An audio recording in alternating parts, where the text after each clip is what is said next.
Hi friends, hello, how are you? It's a very long time no see like that. Still I can't see you anybody, but okay. This is it's a kind of examination for all of us that these tough times we have to be very strong and we have to be very supportive to our families and we have to stay our homes. We have to utilize this opportunity as a golden opportunity because it is almost 2 months we are in our homes, so we have to be very innovative. We have to be very enthusiastic towards getting the knowledge. So my suggestion for you people is, let's forget about what happened till date. Now concentrate on the topics, concentrate on the lessons.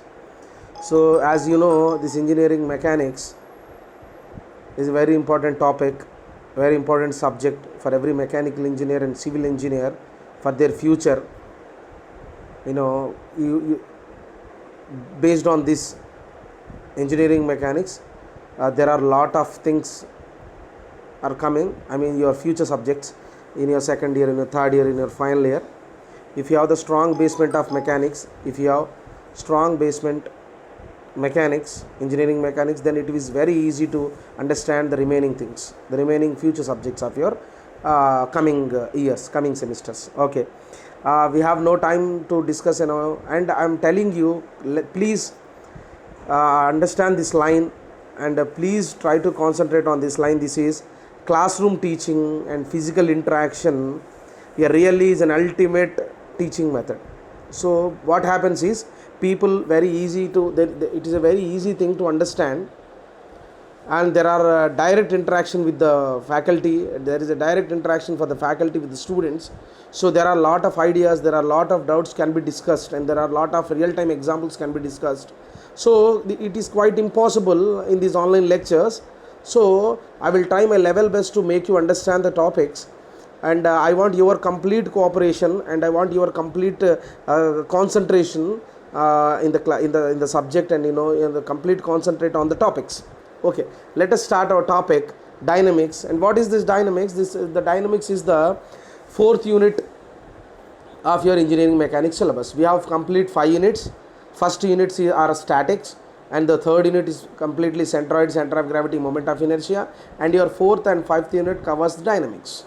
So what is this dynamics? So if you remember the very first class of mechanics, I have already told you, engineering mechanics are divided into two categories. I mean, especially the engineering mechanics of rigid bodies. So rigid means the bodies which can't move, which bodies will not move, will not break. By the application of the force, the body will remain same or the body will move. That's it. There are only two cases: body will remain or same, or the body will not move. That's it. The body will not move or the body will move. That's it. So the dynamics is the part where the bodies will move, and statics is the part where the body doesn't move.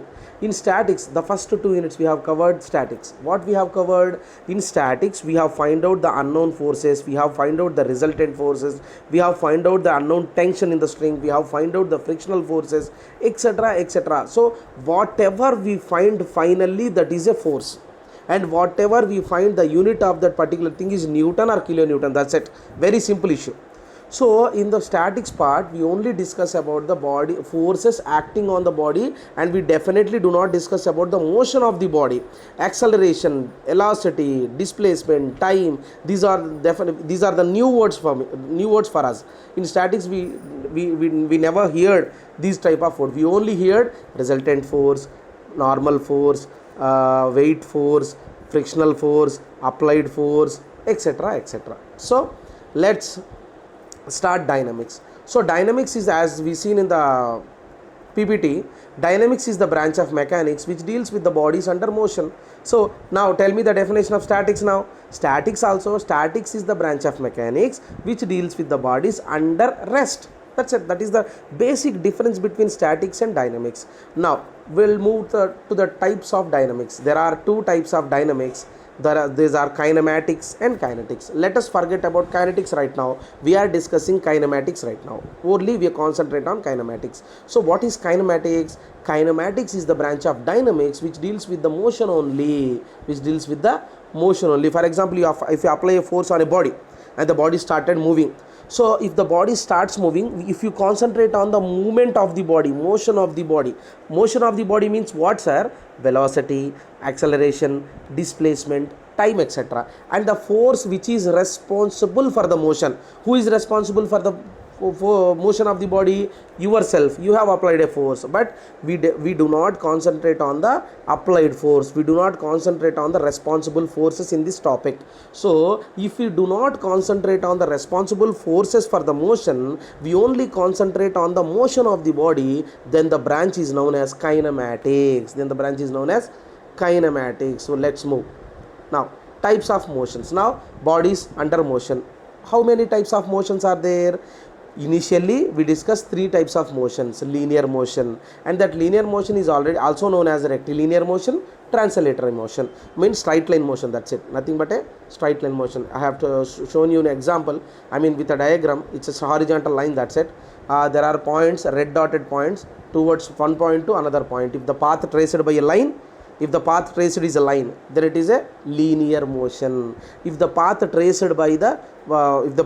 is erosion, circle, then it is a rotary motion. Your second example, rotary motion. In rotary motion, what happens is the body will rotate. Simply the example of your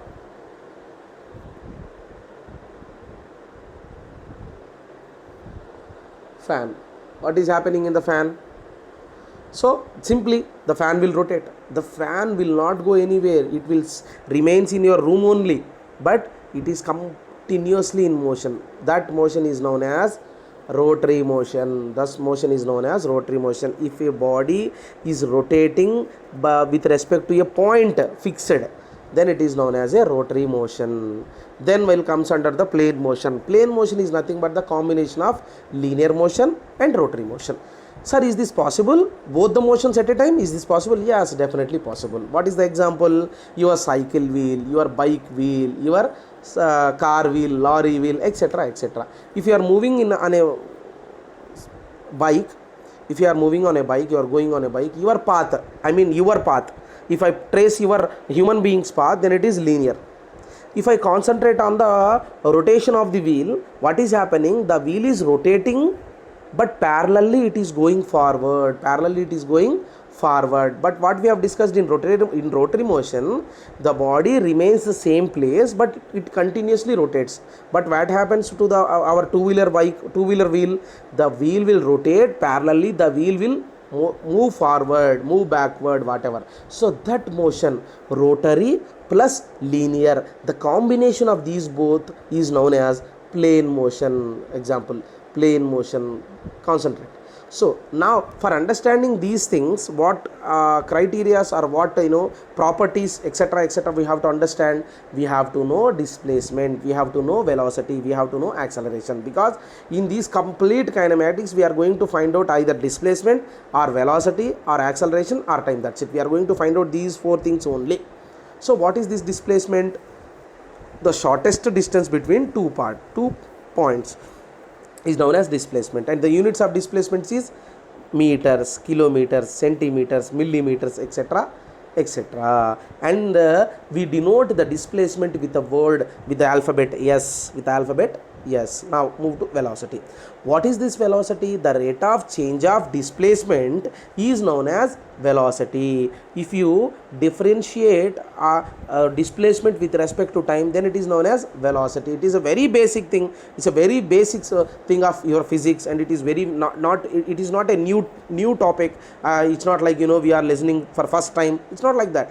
In your MSET intermediate physics, in your 10th class physics, these are the minimum things. So don't bother about this. Velocity is rate of change of displacement, and acceleration is rate of change of velocity. So for displacement, the units are meters, and for velocity, what it may be? Velocity is the ratio of displacement and time. So displacement meters and time is seconds, meter per second.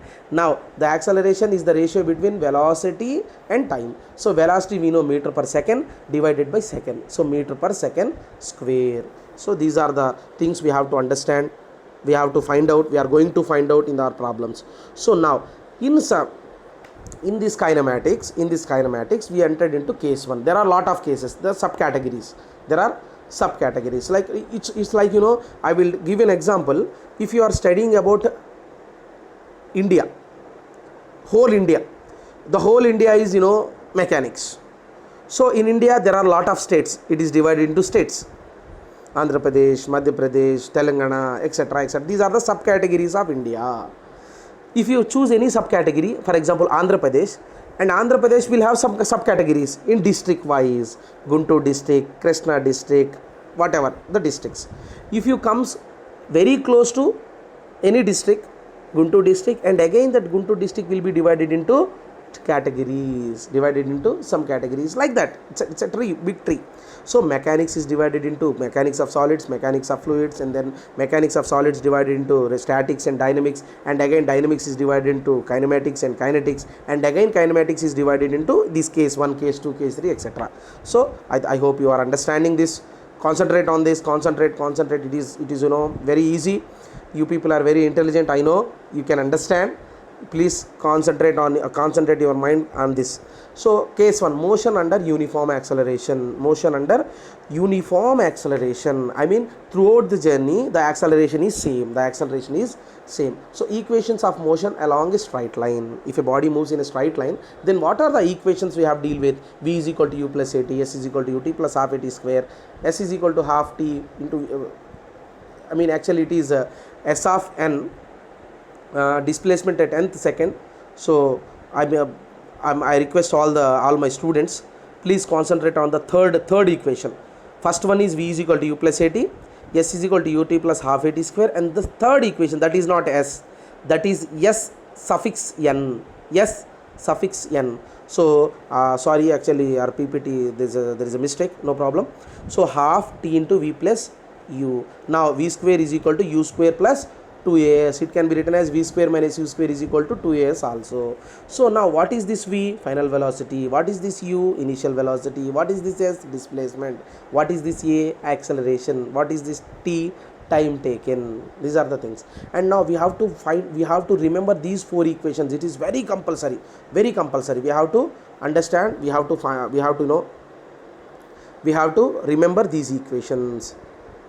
Now note. Concentrate on the note. If a body starts from rest, then u is equal to 0. If a body starts from rest, then initial velocity will be 0. If a body comes to rest, then final velocity will be 0. V is equal to 0. Now, in case 1, subcategory B. Equations of motion under acceleration due to gravity. And acceleration due to gravity means there are only 2 cases. Either you are projecting a body towards upwards, or you are just throwing a body from top of a tower, freely falling to down, or projecting up. 2 cases: freely falling or projecting up.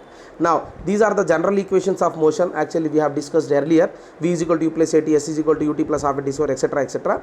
Now these equations can be converted as for freely falling body.